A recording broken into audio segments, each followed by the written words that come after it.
भारतीय राज्यघटनेमध्ये आपण आत्तापर्यंतचा जर अभ्यास केला तर त्या अभ्यासामध्ये आपण कलम क्रमांक 1 ते कलम क्रमांक 11पर्यंतचा जो अभ्यास आहे तो अभ्यास आपण केला आहे. भाग 1चा अभ्यास केला आहे आणि भाग 1 आणि भाग 2 जे आहेत असे दोन भाग जे आहेत ते दोन भाग आपण आत्तापर्यंत अभ्यासलेले आहेत. आता आपल्याला त्या पुढचा जो काय भाग आहे तो भाग सुरू करायचा आहे. भारतीय राज्यघटना त्यामधला सर्वात महत्त्वाचा जो भाग आहे तो आपण आज सुरू करतोय. तो आहे मूलभूत हक्क, ज्याला आपण म्हणणार आहे fundamental rights of Indian citizens. आता हे मूलभूत हक्क जे आहे त्या मूलभूत हक्कामध्ये जे काही कलमं येणार आहे ते आहेत कलम क्रमांक 12 ते कलम क्रमांक 35. ह्या कलमांचा जो अभ्यास आहे तो अभ्यास करायचा आहे. कलम क्रमांक 12 ते कलम क्रमांक 35. आता काही लोकशाही देश आपण जर पाहिले तर लोकशाही देशामधील व्यक्तींना काही मूलभूत हक्क प्रदान केले जातात, ज्याचे संरक्षण देशातील न्यायव्यवस्थेमार्फत केले जाते. आता भारताची व्यवस्था आपण जर पाहिली तर भारताच्या व्यवस्थेमध्ये एकूण 3 जे काही भाग आहेत, कायदे मंडळ असेल, कार्यकारी मंडळ असेल किंवा न्यायव्यवस्था असेल, तर ह्या मूलभूत हक्काचं रक्षण करण्यासाठी न्यायव्यवस्था जी आहे तर त्या न्यायव्यवस्थेमार्फत कार्य केलं जातं. आणि त्या न्यायव्यवस्थेचा विचार आपण जर केला तर भारताची जी काही न्यायव्यवस्था आहे तर त्यामध्ये एक शृंखला आहे की ज्यामध्ये सर्वोच्च न्यायालय, त्यानंतर उच्च न्यायालय आणि त्यानंतर कनिष्ठ न्यायव्यवस्था अशी एक शृंखला जी आहे ती शृंखला त्यामध्ये मांडण्यात आलेलं आहे. आणि ही जी काही मूलभूत हक्क आहेत हे मूलभूत हक्क किंवा मूलभूत अधिकार देखील आपण म्हणू शकतोय.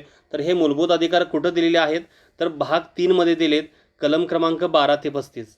आता भाग 1 झालेला आहे, भाग 2 झालेला आहे आणि आता जो काय अभ्यास आहे तो आपला अभ्यास आहे भाग 3. भाग 1चा आपण जर विचार केला तर भाग 1मध्ये आपण जे काय संघराज्य व त्याचे राज्यक्षेत्र याचा आपण अभ्यास केला होता. भाग 2चा विचार आपण जर केला तर त्या भाग 2मध्ये नागरिकत्वाचा अभ्यास जो आहे तो अभ्यास आपण केलेला आहे. आणि भाग 3 जे आहेत हे मूलभूत हक्क, ते मूलभूत हक्काचा आपण अभ्यास करणार आहे. आणि मूलभूत हक्क आपण जर पाहिलं तर मूलभूत हक्काला किंवा भाग 3चा आपण जर विचार केला तर भाग 3ला भारताची मॅग्ना कार्टा असं संबोधलं जातं. भारताची मॅग्ना कार्टा जे आहे ते मॅग्ना कार्टा असं संबोधलं जातं. आणि घटनाकर्त्यांनी हे कोणाच्या घटनेवरून घेतलेलं आहे तर अमेरिकेच्या घटनेवरून किंवा युनायटेड स्टेट ऑफ अमेरिका यांच्या घटनेवरून जे आहे हे आपण मूलभूत हक्क जे आहेत किंवा मूलभूत अधिकार जे आहेत हे मूलभूत अधिकार आपण घेतलेले आहेत.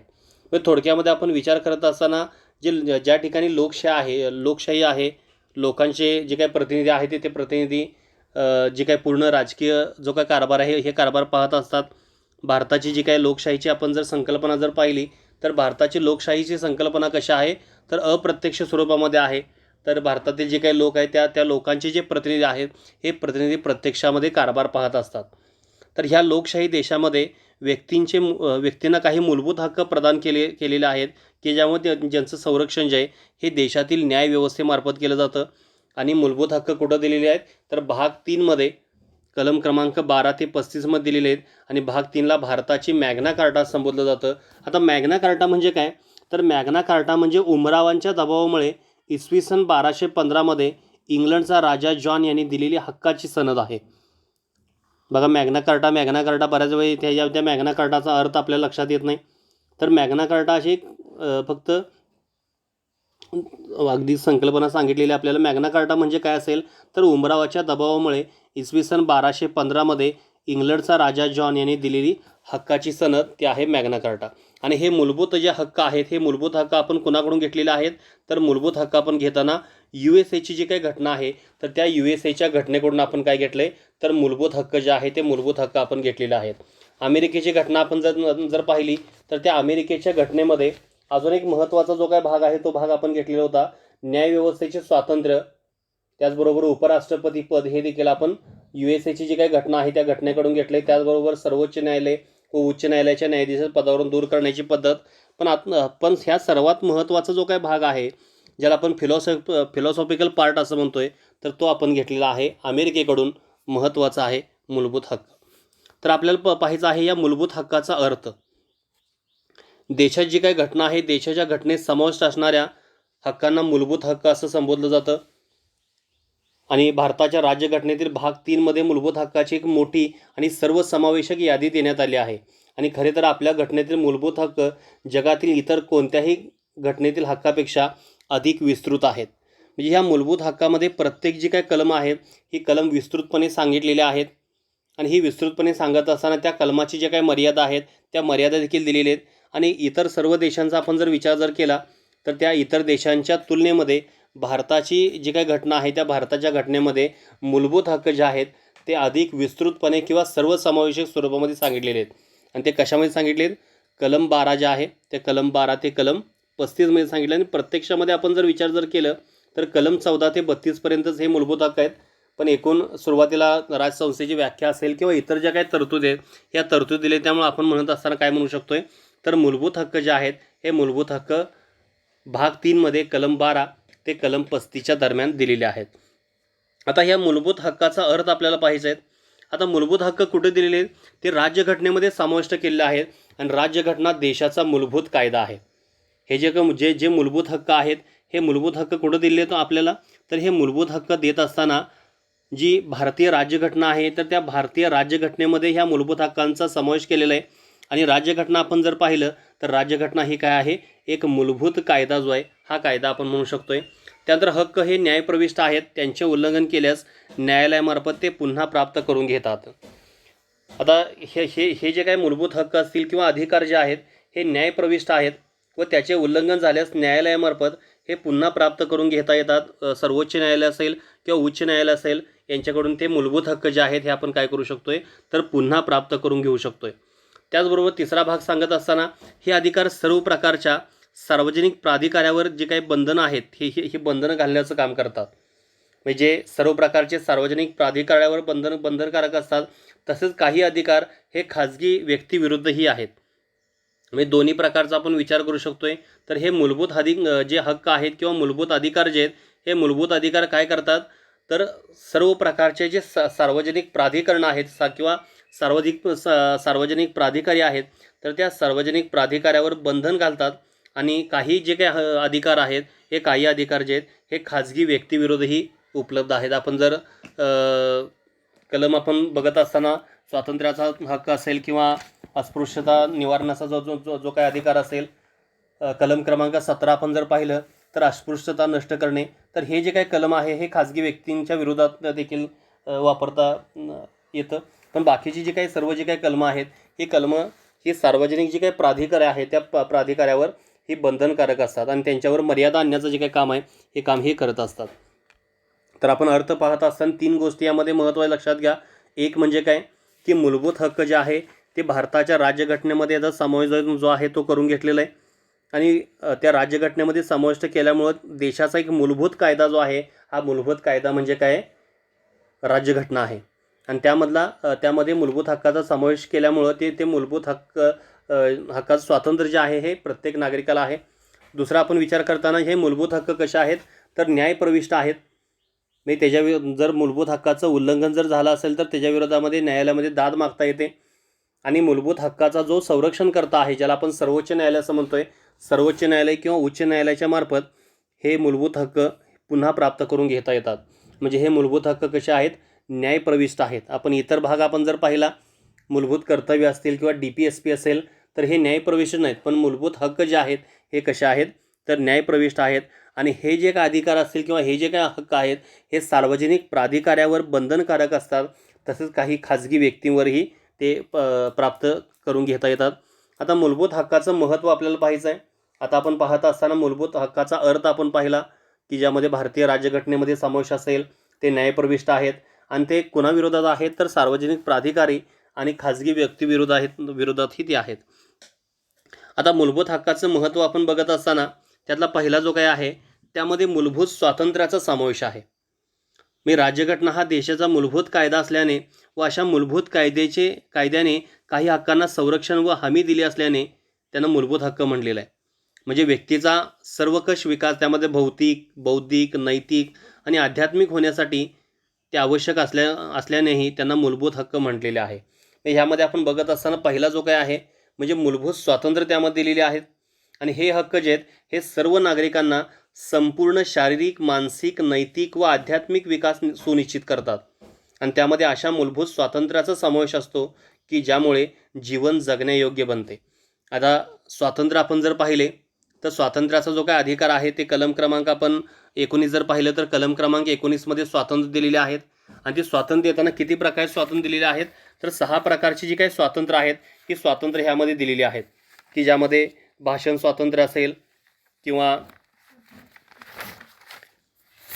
इतर स्वातंत्र्य आपण विचार करताना भाषण स्वातंत्र्य आहे, अभिव्यक्ती स्वातंत्र्य आहे किंवा एकत्र जमण्याचं स्वातंत्र्य आहे, संघटना किंवा संघ स्थापन करण्याचं स्वातंत्र्य आहे, भारताच्या राज्यक्षेत्रामध्ये मुक्त संचार करण्याचं स्वातंत्र्य आहे किंवा कोणत्याही भागामध्ये स्थायिक होण्याचं स्वातंत्र्य आहे, कोणताही व्यवसाय किंवा धंदा चालवण्याचं स्वातंत्र्य, म्हणजे अशा सर्व स्वरूपाची जी काही मूलभूत स्वातंत्र्य आहेत तर ही मूलभूत स्वातंत्र्य ह्यामध्ये दिलेली आहेत. तर त्यामुळे हे मूलभूत हक्क महत्त्वाचे आहेत. आणि ही स्वातंत्र्य काय करत असतात तर ही स्वातंत्र्य सर्व नागरिकांना संपूर्ण शारीरिक, मानसिक, नैतिक व आध्यात्मिक विकास जे आहेत हे सुनिश्चित करण्याचा प्रयत्न जे आहेत तर हे करत असतात. दुसरा भाग आपण जर पाहिला, लोकशाहीजन्य नीतिमत्तेचा आराखडा व अल्पसंख्याक जे आहेत तर त्यांना ही एक सुरक्षिततेची भावना जी आहेत ही भावना हे देतात. म्हणजे हे अधिकार आपण जर पाहिलं तर बहुसंख्यांच्या राज्यकारभारासाठी लोकशाहीजन्य नीतिमत्तेचा आराखडा निर्माण करतात. मात्र त्याचबरोबर देशातील अल्पसंख्याकांमध्ये सुरक्षिततेची भावनाही निर्माण करतात. कोणतीही लोकशाही भाषण व अभिव्यक्तीच्या स्वातंत्र्यासारख्या हक्काविना अस्तित्वात राहू शकत नाही. म्हणजे हे जे काही अधिकार आहेत किंवा हे मूलभूत हक्क जे आहेत हे मूलभूत हक्क कोणासाठी आहेत तर जे बहुसंख्याकाच्या राजकारभारासाठी लोकशाहीजन्य नीतिमत्तेचा आराखडा निर्माण करतात. म्हणजे लोकशाहीजन्य नीतिमत्ता जो आहे या लोकशाहीजन्य नीतिमत्तेचा आराखडा निर्माण करतात आणि जे हे बहुसंख्यासाठी आहे आणि जे अल्पसंख्याक आहेत तर त्या अल्पसंख्याकासाठी ही सुरक्षिततेची भावना जी आहेत ही भावना निर्माण करतात. आणि कोणतीही लोकशाही भाषण व अभिव्यक्तीच्या स्वातंत्र्यासारख्या हक्काविना अस्तित्वात राहू शकत नाही. आणि ह्या मूलभूत हक्कामध्ये कलम क्रमांक 19 आपण जर पाहिलं तर त्या कलम क्रमांक 19 मध्ये अभिव्यक्ती स्वातंत्र्य देखील आपल्याला दिलेलं आहे. त्यानंतर तिसरं जे महत्त्व आहे, राजकीय लोकशाहीचा आदर्श प्रस्थापित करतात. मूलभूत हक्क जे आहेत हे काय करत असतात तर राजकीय लोकशाहीचा आदर्श प्रस्थापित करतात. ते कोणत्या प्रकारे तर त्यातला एक भाग आपण जर पाहिला तर ते जनतेचे रक्षण करतात किंवा जनतेच्या स्वातंत्र्याचं रक्षण जे आहे हे रक्षण ते करत असतात.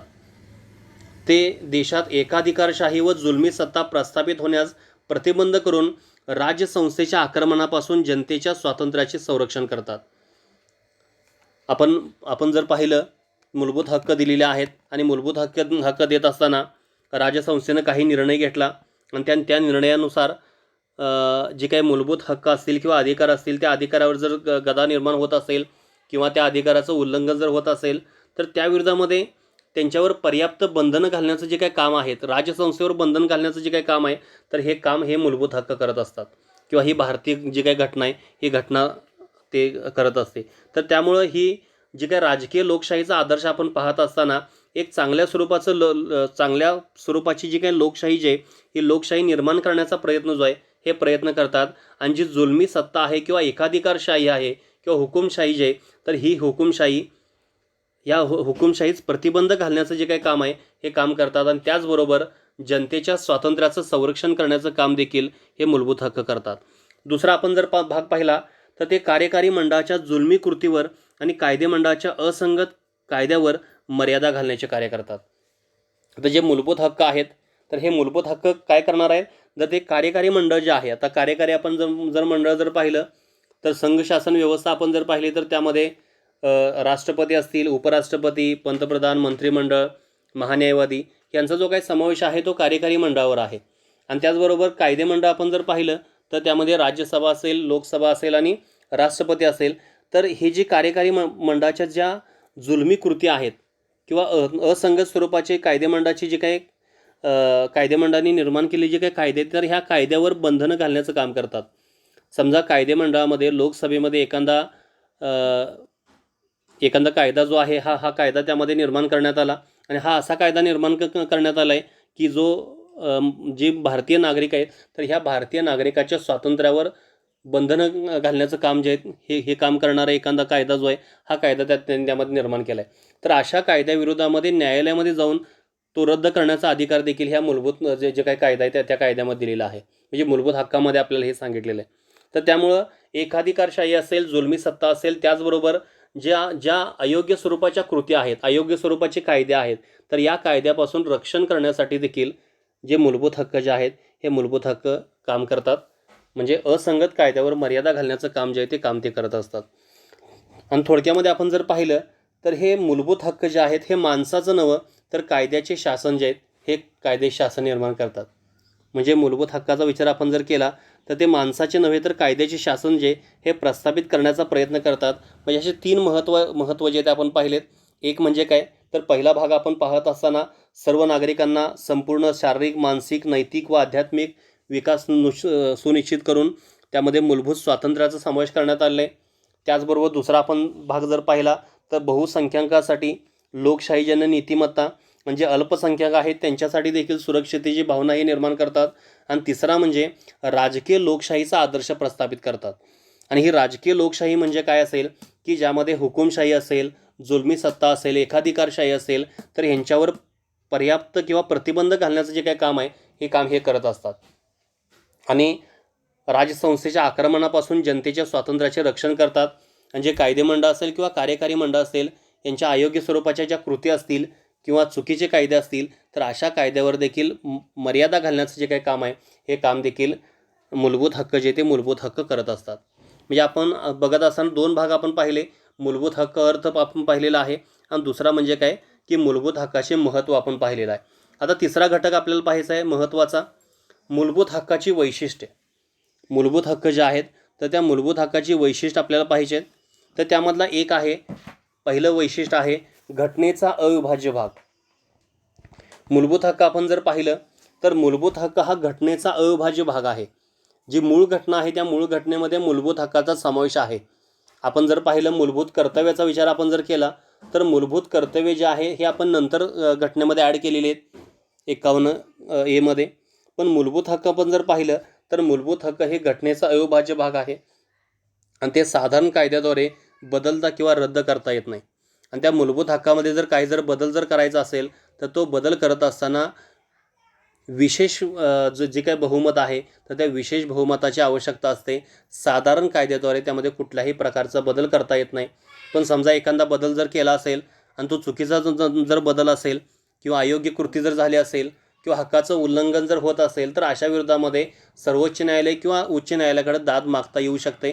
म्हणजेच आपण घटनेचा अविभाज्य भाग आपण बघत असताना मूलभूत हक्क घटनेचा अविभाज्य भाग असून ते साधारण कायद्याद्वारे बदलता येणार नाही, रद्द करता येणार नाही. जर त्यामध्ये जर काही जर बदल जर करायचा असेल तर हा बदल विशेष बहुमतानं करणं आवश्यक आहे. दुसरा आहे घटनेचा विस्तृत भाग. घटनेचा भाग 3 हा जगातील कोणत्याही घटनेतील मूलभूत हक्कापेक्षा अधिक विस्तृत व विश्लेषणात्मक आहे. इतर आपण देशाचा विचार केला आणि भारताचा विचार जर केला तर भारतामध्ये भाग 3 जो आहे तो अतिशय विस्तृतपणे दिलेला आहे. त्याची यादी दिलेली आहे, त्याच्या मर्यादा ज्या आहेत त्या मर्यादा सांगितलेल्या आहेत. त्यामुळं घटनेचा सर्वात विस्तृत भाग असं देखील आपण म्हणू शकतोय. भाग 3 हा जगातील कोणत्याही घटनेतील मूलभूत हक्कापेक्षा अधिक विस्तृत व विश्लेषणात्मक आहे. म्हणजे इतर आपण अमेरिकेची घटना आपण जर पाहिली तर अमेरिकेच्या घटनेमध्ये एकूण जे काही कलम आहेत ते किती आहेत तर फक्त 7 कलम आहेत. भारताचा आपण जर विचार जर केला असेल तर जवळपास 465च्या दरम्यान कलम आहेत. पण ह्या सर्व कलमामध्ये किंवा इतर एकूण भाग आपण जर पाहिले तर आत्ता सध्या 25 भाग आहेत. तर त्या 25 भागामध्ये सर्वात मोठा जो काही भाग आहे, सर्वात विस्तृत असणारा जो काही भाग आहे तो भाग म्हणजे कोणता आहे? मूलभूत हक्क आहे. घटनेचा सर्वात विस्तृत भाग किंवा इतर कोणत्याही देशाची घटना जर पाहिली तर त्या सर्व देशांच्या घटनेमध्ये सर्वात मोठा तपशीलवार स्पष्टीकरणात्मक दिलेला जो काही भाग आहे तो आहे भाग 3 कलम क्रमांक 12 ते कलम क्रमांक 35. त्यानंतर तिसरा आहे ते केवळ नैसर्गिक हक्क नव्हेत. हे जे काही हक्क आहेत हे केवळ नैसर्गिक किंवा दैवी हक्क नाहीत. तर ह्यामध्ये आपण बघत असताना हे हक्क जे आहे ते घटनेनं दिलेले आहेत. मग घटनेतील मूलभूत हक्क हे निसर्गाने मानवाला बहाल केलेले नैसर्गिक हक्क नव्हेत, फक्त घटनेत उल्लेख केलेलेच हक्क मूलभूत हक्क आहेत. या यादीमध्ये नसलेल्या कोणत्याही इतर हक्कांना मूलभूत हक्काचा दर्जा देता येणार नाही. म्हणजे हे जे काही मूलभूत हक्क आहेत हे मूलभूत हक्क निसर्गानं दिलेले नाहीत. निसर्गानं हे मूलभूत हक्क जे ते मूलभूत हक्क दिलेले नाहीत. तर मूलभूत हक्क देण्याचं काम जे आहे हे काम कुणी केलेलं आहे तर भारतीय जी काही राज्यघटना जी आहे त्या भारतीय राज्यघटनेनं केलेलं आहे. आपण बघत असताना जे काही नैसर्गिक हक्क आपण जर पाहिले तर त्यामध्ये मानव म्हणून जन्माला आल्यामुळं काही हक्क जर मानवाला जर मिळाले असतील तर त्या हक्कांचा जो समावेश आहे तर ह्या मूलभूत हक्कामध्ये त्या हक्कांचा समावेश आहे तो समाविष्ट करता येणार नाही. त्यामुळं घटनेमध्ये कलम क्रमांक 12 ते कलम क्रमांक 35मध्ये जे हक्क दिलेत त्याच हक्कांना आपण काय म्हणू शकतोय, मूलभूत हक्क म्हणू शकतोय. जे निसर्गानं बहाल केलेले हक्क जे आहेत त्या हक्कांचा समावेश जो आहे त्या मूलभूत हक्कामध्ये येणार नाही. जी यादी घटनेमध्ये दिलेली आहे हक्कांच्या बाबतीमध्ये, तीच यादी जी कलम क्रमांक 12 ते कलम क्रमांक 35मध्ये आहे त्याच हक्कांना फक्त आपण मूलभूत हक्क म्हणायचा आहे. इतर जरी हक्क आपल्याला प्राप्त असतील तर त्या हक्काचा समावेश मूलभूत हक्कामध्ये होणार नाही. त्यानंतर आपण त्या पुढचा भाग जर पाहिला तर काही हक्क केवळ नागरिकांना उपलब्ध होतात, तर काही हक्क जे आहेत तर परकीय नागरिकांनाही उपलब्ध आहेत. पाठिंबाचं प्रकरण आपण ज्यावेळी पाहिलं नागरिकत्व, त्यामध्ये देखील आपण हा भाग अभ्यासलेला आहे. नागरिक असतील किंवा परकीय असतील, परकीय आपण जर पाहिले तर त्यामध्ये शत्रू परकीय आहेत, मित्र परकीय आहेत. पण काही जे काही कलम आहेत ते काही कलम किंवा काही हक्क जे आहेत हे केवळ कुणासाठी आहेत, तर ते फक्त भारतीय नागरिकांसाठी आहेत. आता ती जी काही कलम आहेत ही कलम कोणती, तर कलम क्रमांक 15, कलम क्रमांक 16, कलम क्रमांक 19, 29 व 30 हे जे काही मूलभूत हक्क आहेत हे मूलभूत हक्क कुणासाठी आहेत, तर हे मूलभूत हक्क जे आहेत हे केवळ भारतीय नागरिकांसाठी आहेत. जे परकीय नागरिक जे आहेत या परकीय नागरिकांना अशा कोणत्याही मूलभूत जे काही हक्क आत्ता जे काही वरती दिलेत तर ते त्यांना प्राप्त होत नाहीत. आता जे परकीय आहे त्या परकीयमध्ये पण आपण बघत असताना एक भाग आपण पाहिलेला आहे शत्रू परकीय. तर शत्रू परकीयांना कलम क्रमांक 22 जो आहे हा त्यामध्ये लागू होत नाही. आणि इतर परकीय आपण जर पाहिले, मित्र परकीय आपण म्हणू शकतो त्यांना, तर त्या मित्र परकीयांना जे काय बाकीची जी कलमं आहेत कलम क्रमांक 14, 20, 21, 21A, 22, 23, 24, 25, 26, 27, 28 मधील हक्क परकीयांनाही उपलब्ध आहेत. म्हणजे भारतीयांना किंवा भारतीय नागरिक जे आहेत आणि परकीय आपण जर पाहिलं तर भारतीय नागरिकांना काही विशेष हक्क जे आहेत हे प्राप्त आहेत. आणि त्या विशेष हक्कामध्ये कशा समावेश होतोय, तर कलम क्रमांक 15, कलम क्रमांक 16, कलम क्रमांक 19, 29 व 30 हे हक्क जे आहेत हे फक्त कुणासाठी आहेत, तर भारतीय नागरिकांसाठी आहेत. आणि जे परकीय आहे त्या परकीयांना देखील काही हक्क प्राप्त आहेत. ते कोणते, तर कलम क्रमांक 14, कलम क्रमांक 20, कलम क्रमांक 21, 21A, 22, 23, 24, 25, 26, 27 आणि 28 हे जे काही जी कलमं आहेत ही कलमं कुणासाठी आहेत, तर परकीयांसाठी देखील आहेत. आता पुढं आपल्याला बघत असताना सर्व कलमांचा आपण विस्तृतपणे अभ्यास करायचा, त्यामुळे आता एवढं काही जास्त आपल्याला अभ्यासाची आवश्यकता नाही. फक्त एवढं लक्षात ठेवा की आत्ता आपण जी भारतीय जे नागरिक आहे त्या भारतीय नागरिकांना कोणती कलम आहेत, 15, 16, 19, 29, 30 आणि परकीयांना कोणते आहे, 14, 20, 21, 21A, 22, 23, 24, 25, 26, 27 आणि 28. त्यानंतर त्या पुढचा भाग आपल्याला पाहायचा आहे नकारात्मक व सकारात्मक हक्क. मग काही हक्क जे आहेत हे कसे आहेत, पॉझिटिव्ह आहेत आणि काही हक्क जे आहेत ते निगेटिव्ह आहेत. म्हणजे काही हक्क सकारात्मक आहेत आणि काही हक्क हे नकारात्मक स्वरूपाचे आहेत. म्हणजे ते राजसंस्थेला काही कृती करण्यासाठी प्रतिबंध करतात. म्हणजे काही हक्क जे नकारात्मक जे आहेत हे नकारात्मक हक्क काय करत असतात, तर जी राजसंस्था आहे त्या राजसंस्थेला काही कृती करण्यास प्रतिबंध करतात. उदाहरणार्थ आपण जर पाहिलं तर पदव्या रद्द करणे हे कलम क्रमांक 18 जे आहे हे कसं आहे, तर नकारात्मक स्वरूपाचं आहे. आणि सकारात्मक आपण जर पाहिलं तर ते जनतेला काही हक्क मिळवून देतात. उदाहरणार्थ स्वातंत्र्य व समतेचा हक्क. म्हणजे मूलभूत हक्कांचा विचार आपण जर केला तर त्या मूलभूत हक्कामध्ये दोन स्वरूपाचे हक्क आहेत. एक हक्क जो आहे तो आहे सकारात्मक स्वरूपाचा, एक हक्क आहे तो नकारात्मक स्वरूपाचा. जो नकारात्मक स्वरूपाचा जो काही हक्क आहे तो राजसंस्थेला काही कृती करण्यास प्रतिबंध करतात. उदाहरणार्थ आपण जर पाहिलं तर कलम क्रमांक 18चा आपण जर विचार जर केला तर ते कलम क्रमांक 18 मध्ये काय आहे, तर त्यामध्ये किताब किंवा पदव्या ज्या आहेत त्या पदव्या नष्ट करणे किंवा रद्द करणे. तर हा आपण जर पाहिला तर हा कसा आहे, तर हा नकारात्मक स्वरूपाचा अधिकार आहे. म्हणजे जर पाहिलं किताब जे जुने किताब होते, सध्या आपण जर भारताचा विचार आपण जर केला तर जे राष्ट्रीय पुरस्कार जे आहेत भारतरत्न असेल, पद्मविभूषण, पद्मश्री यांना फक्त वैधता देण्यात आलेली आहे. आणि इतर जे काही जुने किताब होते त्यामध्ये महाराजा, राजबहादूर, रायबहादूर, रायसाहेब, दिवाण बहादूर इत्यादी हे जे काही किताब आहेत हे किताब काय केलेले रद्द करण्यात आलेले आहेत. म्हणजे हे नकारात्मक स्वरूपाचे अधिकार आहे जो कलम क्रमांक 18 ह्यामध्ये दिलेला आहे. आणि सकारात्मक कोणता, तर पॉझिटिव्ह स्वरूपाचा, म्हणजे जनतेला काही हक्क मिळवून दिलेले आहेत. उदाहरणार्थ आपण जर बघितलं स्वातंत्र्य व समतेचा हक्क.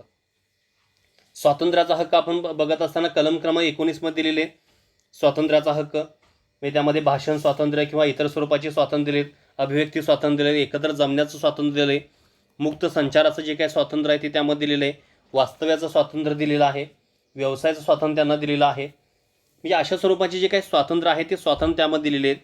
म्हणजे हक्क जे आहेत हे दोन प्रकारचे आहेत. काही हक्क हे नकारात्मक आहेत तर काही हक्क हे कसे आहेत तर सकारात्मक स्वरूपाचे आहेत. त्यानंतर त्यापुढचा 6वं जे काही वैशिष्ट्य आहे ते वैशिष्ट्य आपण पाहणार आहे. आता मूलभूत हक्क अमर्यादित नाहीत. म्हणजे मूलभूत हक्क जे आहेत हे घटनेनं आपल्याला देत असताना त्यावर पर्याप्त स्वरूपाची बंधनं देखील घातलेली आहेत. आणि ही जी बंधनं आहेत ही बंधनं कशी आहेत तर गुणात्मक स्वरूपाची बंधनं घातलेली आहेत. मूलभूत हक्क हे अमर्यादित नाहीत. मूलभूत हक्क हे अमर्यादित नसून गुणात्मक आहेत. म्हणजेच राज्यसंस्था त्यांच्यावर पर्याप्त बंधने घालू शकते. राज्यसंस्था जी आहे त्यावर पर्याप्त मर्यादा किंवा पर्याप्त बंधनं जे ती बंधनं घालू शकते. मात्र अशा मर्यादा पर्याप्त आहेत की नाहीत हे ठरवण्याचा अधिकार न्यायालयांना आहे. अशा रीतीने मूलभूत हक्क व संपूर्ण समाजाचे हक्क यामध्ये आणि पर्यायाने वैयक्तिक स्वातंत्र्य व सामाजिक नियंत्रण यामध्ये संतुलन निर्माण होते. म्हणजे कुठलाही हक्क आपण जर पाहिला, मूलभूत हक्क जो आहे हा अमर्यादित स्वरूपात दिलेला नाही. म्हणजे त्यावर काहीतरी मर्यादा जी आहे ही मर्यादा त्यामध्ये घातलेली आहे. आणि मर्यादा घालत असताना त्यामध्ये आता ही पर्याप्त जी काही गुणात्मक स्वरूपाची जी काही मर्यादा आहे ही कोण घालणार आहे तर ही राज्यसंस्था घालणार आहे. आणि मर्यादा घालत असताना जर नागरिकांच्या ज्या मूलभूत हक्क ज्या आहेत त्या मूलभूत हक्कावर काही पर्याप्त बंधनं घातली आणि ती बंधनं घातल्यानंतर त्यांच्या हक्कावर जर गदा निर्माण होत असेल तर अशावेळी पुन्हा ते न्यायालयामध्ये जाऊ शकतात आणि ते हक्क प्राप्त करू शकतात. परंतु आपण विचार करताना हे मूलभूत हक्क कसे आहेत तर अमर्यादित स्वरूपामध्ये नाहीत, तर ह्यांना काहीतर मर्यादा आहे. आणि ही मर्यादा कशी आहे तर गुणात्मक स्वरूपाची मर्यादा जे ही मर्यादा घातलेली आहे. त्यापुढचा आहे 7वा न्यायप्रविष्ट. मूलभूत हक्क कसे आहेत न्यायप्रविष्ट आहेत. म्हणजे एक मूलभूत हक्काच्या विरोधामध्ये न्याय मागता येतो किंवा दाद मागता येते. आणि हा जो काही न्याय मागायचा आहे किंवा दाद मागायचे ही कुठं मागायचे तर ही मागत असताना न्यायालयामार्फत जे सर्वोच्च न्यायालय असेल किंवा उच्च न्यायालय असेल तर त्या ठिकाणी या विरोधामध्ये आपण दाद मागू शकतोय. म्हणजे मूलभूत हक्क हे न्यायप्रविष्ट आहेत. म्हणजेच त्याचे उल्लंघन झाल्यास ते सर्वोच्च न्यायालयाकडून किंवा उच्च न्यायालयाकडून पुन्हा प्राप्त करून घेता येतात. अर्थात त्यांची पुनर्प्राप्ती सर्वोच्च न्यायालयाकडून करून घेणे हा कलम क्रमांक 32 अंतर्गत मूलभूत हक्क आहे.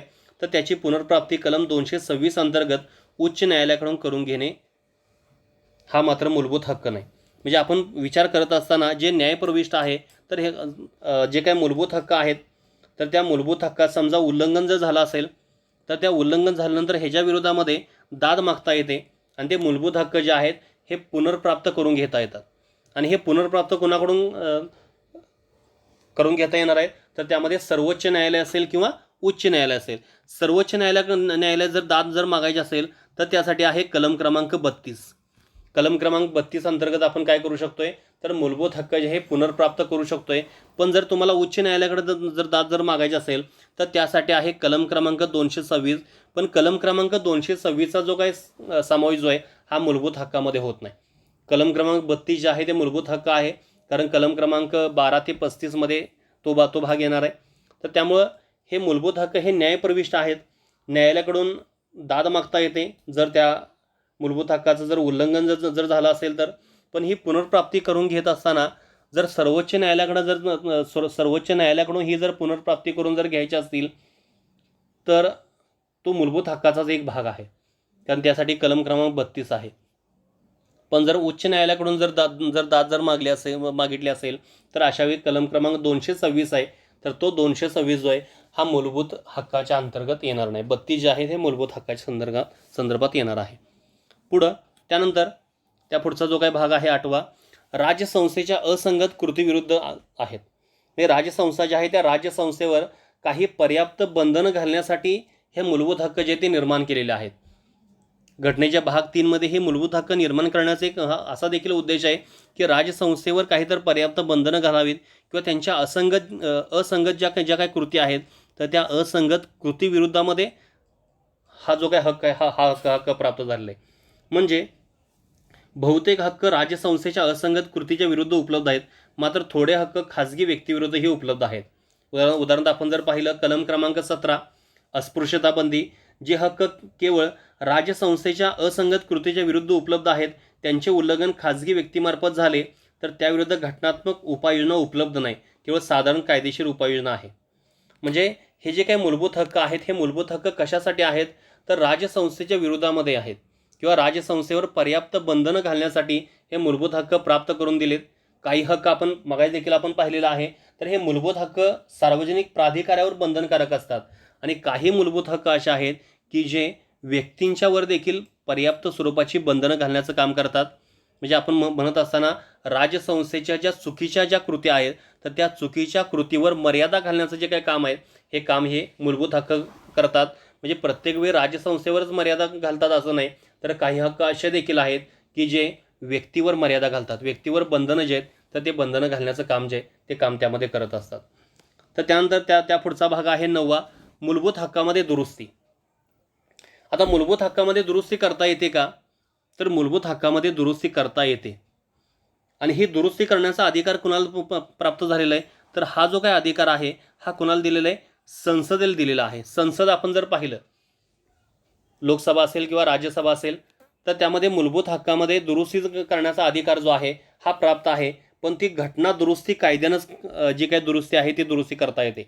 म्हणजे साधारण स्वरूपाचं विधेयक किंवा सामान्य जे काही विधेयक आहे तर ह्या सामान्य विधेयकानं कोणत्याही प्रकारची दुरुस्ती जे ही मूलभूत हक्कामध्ये करता येत नाही. आणि जे काही राज्य कायदेमंडळ आहे किंवा आपण विचार करताना जे कायदेमंडळाचा विचार आपण जर केला तर त्यामध्ये विधानसभा असेल किंवा विधान परिषद असेल तर यांना कोणत्याही प्रकारे या मूलभूत हक्कामध्ये दुरुस्ती करता येत नाही. तर ही दुरुस्तीचा अधिकार कुणाला दिलेला आहे, फक्त केवळ संसदेला हा अधिकार जो आहे हा अधिकार त्यामध्ये देण्यात आलेला आहे. म्हणजे मूलभूत हक्क आपण जर पाहिलं तर त्यामध्ये संसदेत ही दुरुस्ती घटना दुरुस्ती कायद्यानंच करता येते, साधारण कायद्यानं नव्हे. असे करताना मात्र घटनेच्या मूलभूत संरचनेत बदल करता येत नाही. जी घटनेची मूलभूत संरचना आहे तर त्या घटनेच्या मूलभूत संरचनेमध्ये कोणताही बदल जो आहे हा संसदेला देखील करता येत नाही. जर असा मूलभूत संरचनेच्या किंवा मूलभूत चौकटीच्या बाहेर जाऊन काही निर्णय घेतला आणि या निर्णयानं मूलभूत हक्कावर पर्याप्त जर बंधनं जर गाठली तर त्या विरोधामध्ये दाद मागण्याचा अधिकार जो आहे तो अधिकार आहे. आणि ही दाद कलम क्रमांक 32 नुसार आणि कलम क्रमांक 226 नुसार मागता येते. ते आपण अगोदर देखील पाहिलेलं आहे. फक्त आता लक्षात घ्या ह्यामध्ये की मूलभूत हक्कामध्ये दुरुस्ती करता येते का तर मूलभूत हक्कामध्ये दुरुस्ती करता येते. कोण करणार आहे? संसद करणार आहे. कशी करणार आहे तर घटना दुरुस्ती कायद्यानं करणार आहे. कलम क्रमांक 368 अंतर्गत ही जी काय दुरुस्ती आहे ही दुरुस्ती करता येऊ शकते. तो देखील भाग आपल्याला आता नंतर पुढं आपल्याला पाहायचं आहे. त्यानंतर त्या पुढचा आहे 10वा, मूलभूत हक्क स्थगित होणे. आता मूलभूत हक्क स्थगित होऊ शकतात का तर मूलभूत हक्क जे आहे हे स्थगित होऊ शकतात. राष्ट्रीय आणीबाणीच्या काळात राष्ट्रपती कलम 20 व 21 मधील हक्क वगळता इतर सर्व हक्क स्थगित करू शकतात. जे राष्ट्रीय आणीबाणी असेल, कलम आपल्याला माहिती आहे, किती कलम आहे राष्ट्रीय आणीबाणीचं तर राष्ट्रीय आणीबाणी जे आहे तर त्या राष्ट्रीय आणीबाणीच्या काळात कलम क्रमांक 352चा आपण जर केला, राष्ट्रीय आणीबाणी असेल त्यामध्ये युद्ध, परकीय आक्रमण किंवा सशस्त्र उठाव या कारणामुळे जर आणीबाणी जर लागली असेल तर ह्या राष्ट्रीय आणीबाणीच्या काळात मूलभूत हक्क हे स्थगित करता येतात. फक्त आपण जर कलम क्रमांक 20 आणि कलम क्रमांक 21चे हक्क जर वगळले तर इतर जे काही हक्क आहेत हे स्थगित करू शकतात. तसेच कलम 19 अंतर्गत उपलब्ध 6 मूलभूत स्वातंत्र्ये युद्धे किंवा बाह्य आक्रमणाच्या आधारावर घोषित करण्यात आलेल्या आणीबाणीच्या दरम्यान स्थगित करता येतात. म्हणजे मूलभूत हक्क स्थगित कधी करता येणार आहेत तर राष्ट्रीय आणीबाणीच्या दरम्यान स्थगित करता येणार. कलम क्रमांक 352 मध्ये राष्ट्रीय आणीबाणी सांगितलेले, तर त्यामध्ये सशस्त्र उठाव असेल किंवा परकीय आक्रमण असेल तर अशा वेळी जे काय राष्ट्रीय आणीबाणी लागू केल्यानंतर कलम क्रमांक 20 आणि कलम क्रमांक 21 वगळून इतर सर्व हक्क जे आहेत हे स्थगित करता येऊ शकतात. तसेच कलम क्रमांक 19 जे आहे तर त्या कलम क्रमांक 19 देखील ते जे काही राष्ट्रीय आणीबाणी जे तर त्या राष्ट्रीय आणीबाणीच्या आधारावर स्थगित करता येतात. सशस्त्र उठाव या कारणाच्या आधारावर घोषित करण्यात आलेल्या आणीबाणी दरम्यान ही स्वातंत्र्ये स्थगित करता येत नाहीत. आपण जर पाहिलं तर राष्ट्रीय आणीबाणी जे आहे त्या राष्ट्रीय आणीबाणीमध्ये एकूण 3 महत्त्वाची कारणं आहेत. तर त्यामध्ये युद्ध किंवा बाह्य आक्रमण हे एक आहे, युद्ध, बाह्य आक्रमण, आणि तिसरं जे आहे ते आहे सशस्त्र उठाव. युद्ध किंवा बाह्य आक्रमण जर झालं असेल तर अशावेळी कलम क्रमांक 19 देखील स्थगित करता येतं. कधी तर युद्ध किंवा बाह्य आक्रमण राष्ट्रीय आणीबाणी घोषित केलेले आणि त्यासाठी कारण काय सांगितले, युद्ध किंवा बाह्य आक्रमण. पण कारण सांगत असताना सशस्त्र उठाव या कारणाच्या आधारावर जर आणीबाणी घोषित जर केली असेल तर या आणीबाणी दरम्यान जी काही कलम क्रमांक 19 जे आहे हे स्थगित करता येत नाही. राष्ट्रीय आणीबाणी कोणती आपण जर पाहिली तर सर्व हक्क स्थगित करता येतात कलम 20 आणि कलम 21 सोडून. पण त्या राष्ट्रीय आणीबाणीमध्ये देखील जी काही कारणं सांगितलेली आहेत तर त्यामध्ये बाह्य आक्रमण असेल, युद्ध असेल किंवा सशस्त्र उठाव असेल, तर त्यापैकी सशस्त्र उठाव या कारणानं जर आणीबाणी जर लागली असेल तर कलम क्रमांक 19 स्थगित करता येत नाही. पण बाह्य आक्रमण आणि युद्ध या कारणानं जर आणीबाणी जर लागली असेल तर कलम क्रमांक 19 देखील स्थगित केलं जाऊ शकतं. आणि त्यानंतर शेवटचा जो काय आहे, काही मूलभूत हक्क आपोआप अंमलात येतात. काही मूलभूत हक्क जे आहे ते आपोआप अंमलात येणार आहेत, तर काहींना अंमलात आणण्यासाठी संसदीय कायद्याची गरज असते. अर्थात असा कायदा करण्याचा अधिकार केवळ संसदेला आहे, राज्य विधिमंडळाला नाही. देशभरामध्ये कायद्याची एकरूपता साध्य व्हावी हा त्यामागचा उद्देश आहे. म्हणजे जे मूलभूत हक्क जे आहेत, काही मूलभूत हक्क जे आहेत हे आपोआप अंमलात येणार आहेत आणि काही मूलभूत हक्क अंमलात जर आणायचे असतील तर त्यासाठी विशेष असा कायदा करण्याची गरज असते. आणि हा कायदा कोण करू शकतं, तर हा कायदा संसद करू शकतं. असा अधिकार जो आहे हा राज्य विधिमंडळाला नाही. आणि देशभरामध्ये कायद्याची एकरूपता साध्य व्हावी या उद्देशानं ते जी विधिमंडळ आहे तर त्या राज्य विधिमंडळाला असा अधिकार जो आहे तो अधिकार देण्यात आलेला नाही. हा अधिकार कुणाला दिलेला आहे, तर हा अधिकार केवळ संसदेला दिलेला आहे. तर अशा प्रकारे आज आपण पाहत असताना मूलभूत हक्काची जी काय प्रस्तावना जी आहे प्रास्ताविक आपण पाहिलेला आहे. मग त्या मूलभूत हक्कामध्ये कोणकोणत्या गोष्टी येतात, ते मूलभूत हक्क सकारात्मक आहेत, नकारात्मक आहेत किंवा त्यावर घटनादुरुस्ती करता येते का, ते न्यायप्रविष्ट आहेत का नाही, ह्या सर्वांचा जो अभ्यास आहे तो अभ्यास आपण आज केलेला आहे.